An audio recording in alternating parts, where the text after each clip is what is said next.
بسم اللہ الرحمن الرحیم۔ السلام علیکم ناظرین، جیسے ہی آپ جانتے ہیں کہ اس پوری دنیا کو چلانے والا وہی پروردگار ہے جس نے اس ساری دنیا کو بنایا۔ جیسے ناظرین آپ جانتے ہیں کہ ناسا بھی ایک دکھاوا ہے اور ناسا بھی اللہ تعالیٰ کے آگے کچھ نہیں، اور یہاں تک ہمارے پیارے نبی صلی اللہ علیہ وآلہ وسلم اور مولا علی رضی اللہ عنہ بھی زمینوں سے زیادہ آسمان کی باتیں جانتے تھے، کیونکہ ہمارے پیارے نبی صلی اللہ علیہ وآلہ وسلم معراج پر وہ دیکھ کر آئے جو قرآن مجید میں موجود ہے۔ ناظرین، ہمارے پیارے نبی اس قدر خدا کو پیارے ہیں، اس قدر پیارے ہیں کہ اللہ تعالیٰ نے حضرت جبرائیل علیہ السلام بھی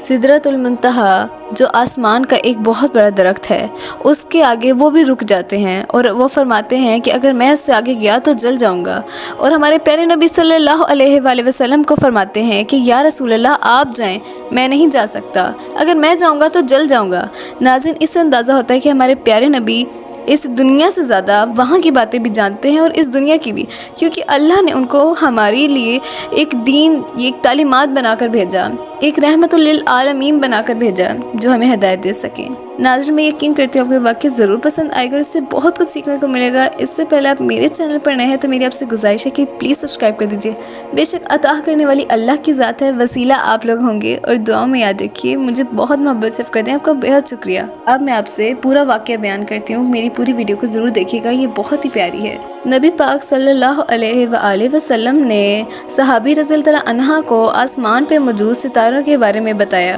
کہ یہ اللہ تعالیٰ کی قدرت اور عظمت کی نشانی ہے۔ آپ نے فرمایا کہ یہ ستارے رات میں رستہ دیکھنے کے لیے بھی ہیں، جیسے کہ قرآن مجید میں ذکر ہے کہ ستارے رہنمائی کے لیے ہیں، اور وہی ہے جس نے تمہارے لیے ستارے بنائے تاکہ تم اس کے ذریعے خشکی اور سمندر کی تازگی میں رستہ تلاش کر سکو۔ سورۃ الانعام میں ہمارے پیارے نبی نے فرمایا کہ ستارے اللہ تعالیٰ کی حکمت کے مختلف پہلوؤں کو ظاہر کرتا ہے، اور انسان کو چاہیے کہ وہ اللہ تعالیٰ کی ان قدرتوں میں غور اور فخر محسوس کرے۔ ہمارے پیارے نبی نے چاند اور سورج کے بارے میں یہ وضاحت دی کہ یہ اللہ تعالیٰ کی عظیم نشانیاں ہیں، اور یہ اللہ کے حکم کے مطابق اللہ کی مرضی سے اللہ کے بتائے ہوئے راستے پر چلتے ہیں۔ قرآن مجید کی سورۃ یاسین میں کہا گیا ہے اور قرآن مجید میں یہ بتایا گیا ہے کہ سورج اپنے مقرر راستے پر چلتا ہے، یہ سورج اپنے حکمت والے رب کا حکم مانتا ہے، اور ہمارے پیارے نبی نے فرمایا کہ اللہ نے انہیں خاص تربیت سے بنایا ہے اور یہ کبھی بھی اپنے مقرر راستے سے نہیں ہٹتے۔ چاند کے مختلف مراحل کو نبی پاک نے اسلامک مہینے اور تربیت اور عبادت کے مطابق بتایا کہ چاند کا بڑھنا اور گرنا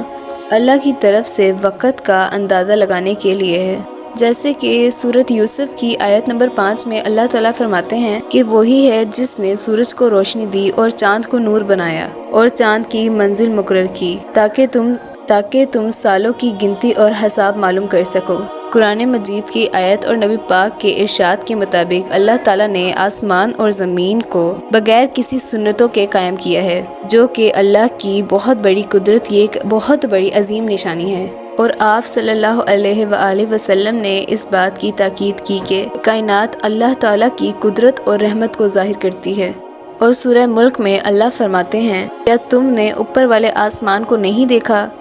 کہ ہم نے اسے کس قدر خوبصورت بنایا اور اس میں کوئی دراڑ نہیں؟ اور نبی پاک نے 12 صحابیوں کو تربیت دی کہ وہ آسمان اور زمین کی تخلیق میں غور فرمائیں تاکہ اللہ کی عظمت سمجھ سکیں۔ آپ نے صحابیوں کو کائنات کے مختلف عناصر جیسے کہ چاند، سورج، ستارے